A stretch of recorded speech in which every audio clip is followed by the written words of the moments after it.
Ontem proferi uma palestra sobre os meios de coibição das violações de direitos autorais nos meios eletrônicos, aqui no terceiro Cyberjur. Eu acho que foi muito positiva, é uma experiência, aliás, o Cyberjur como toda é uma experiência muito importante, porque motiva o debate sobre uma matéria que é absolutamente nova frente ao direito. Enquanto a tecnologia ela é dinâmica, ela avança, ela anda para frente, o direito é estático. E o direito resolve as pendências olhando para trás de acordo com o sistema que já é estabelecido. Então, o debate é altamente positivo, necessário e principalmente da forma como feito aqui, envolvendo a advocacia e membros do Poder Judiciário.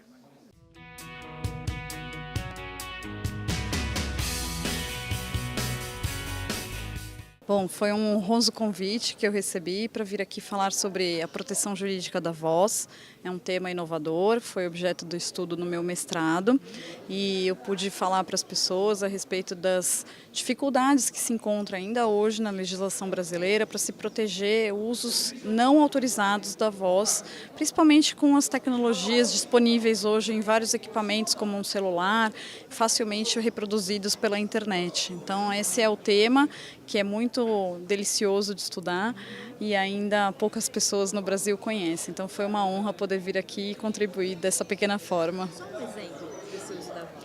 Então, uma coisa que é bastante intrigante é o uso de vozes imitadas. Na verdade, uma pessoa, por exemplo, convidada para fazer uma propaganda de um produto.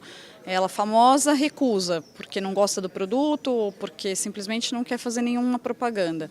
E aí, em seguida, ela percebe que aquele produto foi ao ar com uma propaganda com o uso de uma voz muito semelhante à dela. E, nesse sentido, a imitação usada da voz dela pode ser, então, questionada. As pessoas que assistem aquela propaganda chegam a acreditar que aquela pessoa famosa apoiaria aquele produto. Mas, na verdade, foi uma terceira pessoa que treinou a voz e fez uma voz muito parecida com a daquela outra e levou o público consumidor a acreditar que aquela pessoa famosa apoiaria o produto. Então, esse é um fato que é ilícito e que pode ser combatido pela pessoa famosa. Fui honrosamente convidado para ministrar uma palestra sobre um tema que eu milito e palestro também, sou professor, sobre a guerra fiscal no comércio eletrônico. Um tema muito novo e um tema que decorre ele tem decorrência da evolução das relações sociais, nesse caso das relações comerciais. Em 1988, quando a Constituição foi criada, nossa atual Constituição, não se falava, não se via comércio eletrônico, ou seja, a internet não existia, talvez poucos focos de vendas por telefone, mas mesmo assim muito pouco. Então o legislador constituinte ele não pensou numa forma de repartir o ICMS entre os estados, estado de origem e estado de destino, quando tivéssemos o comércio eletrônico, onde alguém que está lá no Rio Grande do Norte, minha terra natal, compra alguma coisa pela internet, sai de um centro de distribuição aqui em São Paulo e vai direto para o Rio Grande do Norte. Ou seja, aquela pessoa que comprou lá, ela deixou de comprar no comércio local, deixou de arrecadar para o estado do Rio Grande do Norte e a Constituição manda que se arrecade tudo para São Paulo. Então, a evolução do comércio eletrônico gerou uma distorção. Eu costumo dizer que a evolução, e foi o que eu disse também na palestra agora há pouco, a evolução da sociedade, das relações sociais e das relações comerciais, elas andam a passos largos e têm pernas muito bem torneadas, enquanto que o direito ele é manco. Então ele colcheia na hora que ele avança. A primeira vez que eu fui convidado para o Cyberjur, está sendo realizado numa faculdade maravilhosa, instalações maravilhosas, tem verde, muito claro, iluminação natural. Acho que os estudantes, os profissionais de direito estão muito empolgados também com as discussões que aqui estão sendo travadas, porque a gente está falando de uma matéria totalmente nova, é justamente essa evolução das relações sociais. A gente está tratando de comércio eletrônico, a gente está tratando de certificação digital, são assuntos novos, o judiciário está vendo isso agora, os próprios profissionais estão estudando isso agora, então acho que está maravilhoso nesse sentido.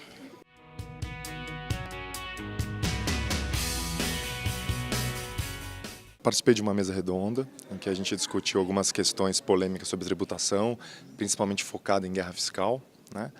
e fizemos uma palestra para discutir justamente esses pontos que ainda são muito controversos ainda no ordenamento brasileiro.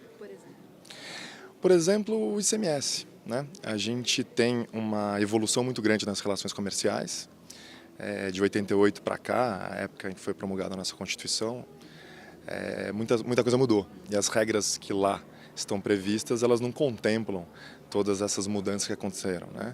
E por conta disso, a gente tem visto aí os estados se degladiando por conta de repartição de receita, né?